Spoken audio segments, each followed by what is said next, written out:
Hello and welcome to my YouTube channel. In this video, I will show you how to Kompa solo on FL Studio.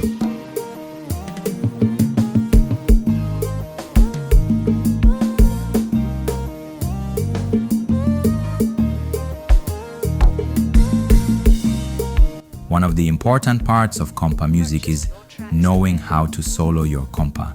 Honestly, I struggled a lot back in the day. My Kompa Zouk beats sounded imperfect because I did not have this knowledge, which I am going to share with you. I know there are better producers than me who know how to solo like crazy, but at least I am proud that I am not as bad as I was.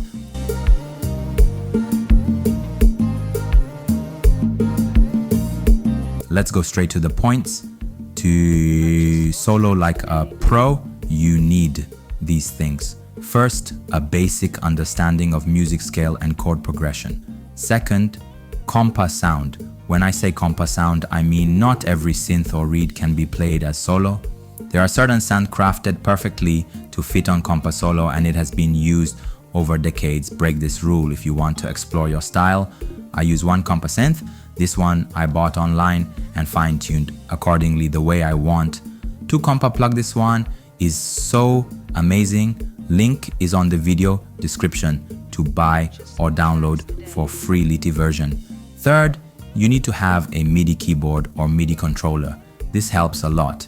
Certain things in any DAW are hard to automate, and you need analog technology to help with them. For example, it is difficult to automate modulation or pitch bending.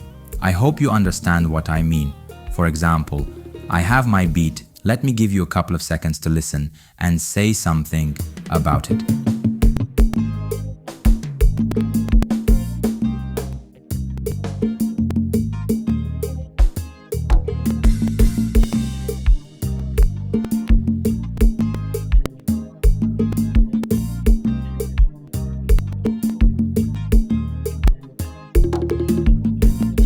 Normally, when I say normally, I mean 60 to 80% of songs, they play solo after the first chorus if the song starts with a verse, or the final chorus after the bridge.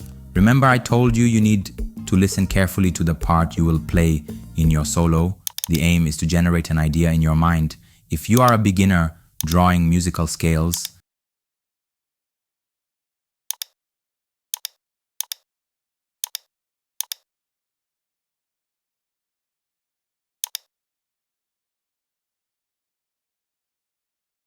then you solo note or must fall on those scales, and don't play over 2 octaves. If you will manage to play within 1 octave, it will be amazing.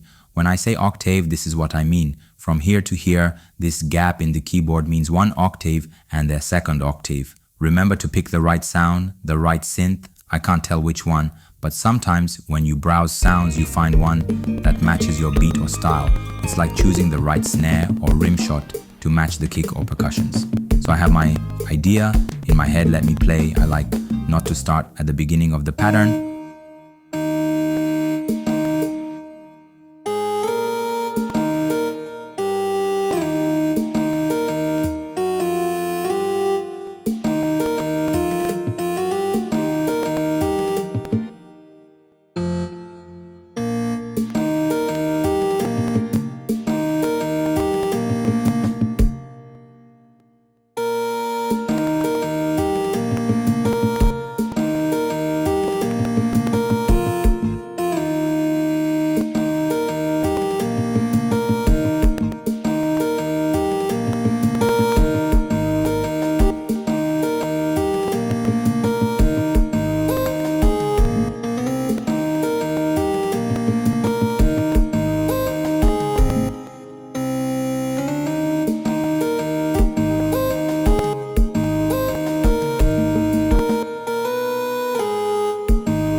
basis. The solo has to sing and vibe and bring new energy, so be creative. Make sure to adjust the velocity of keys to add more authenticity. Then comes the part to automate modulation and pitch bend. You can click here to draw manually.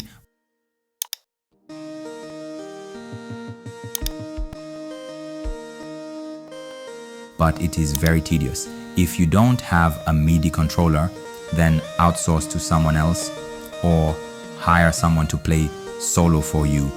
I'm available too if you want to feature me in your project.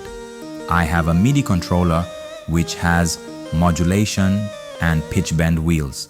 I will press record and play again to automate the effects. The thing to consider when you pitch bend is to bend where the key or melody goes up or down. Don't pitch bend everywhere. Look at those spots where you note change up or down. Then when you pitch bend down, you release the wheel and quickly pull up and down the modulation wheel to smooth the bending effect. Here we go. Listen carefully to how the sound bending and the modulation smoothens the effects. It sounds so sweet, okay? You need a lot of practice and patience to be perfect, but I promise once you master it, you will enjoy the party, okay? A few moments later.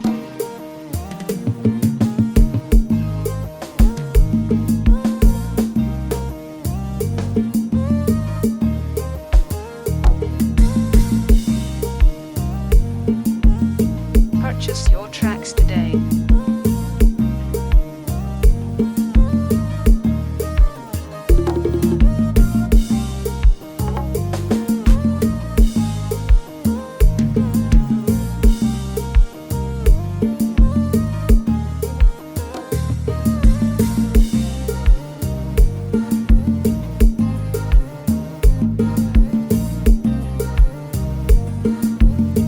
Purchase your tracks today.